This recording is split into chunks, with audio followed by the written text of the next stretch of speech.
টি friends Bangla YouTube চ্যানেলে সকল দর্শককে জানাই একটি গাছের শুভেচ্ছা। ছাদ বাগানে ড্রাগন চাষ করা খুব সহজ ব্যাপার।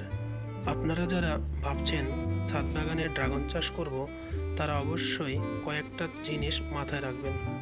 মেন হচ্ছে গাছের ডাল ছাঁটাই, নিয়মিত এবং দেখে শুনে বুঝে জল দেওয়া, এবং গাছের পোকামাকড় যাতে না লাগে সেদিকে খেয়াল রাখা। আর এই গাছের বিশেষ একটা সমস্যা হলো ডাল হলুদ হয়ে যাওয়া বা পচে যাওয়া। আর সবচাইতে ব্যাপার হলো অনেকে না বুঝে শুনে ডাল ছাঁটাই করেন না, রেখে দেন, তারপরের বছরে অনেক প্রচুর ডালে পরিপূর্ণ হয়ে যায়, তাই ফুল আসে না।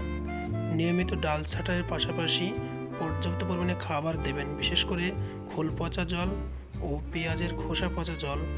যখন টবের গোড়ার মাটি শুকিয়ে যাবে তখনই দেবেন, দেখবেন ঠিক এই রকমই ড্রাগন হবে।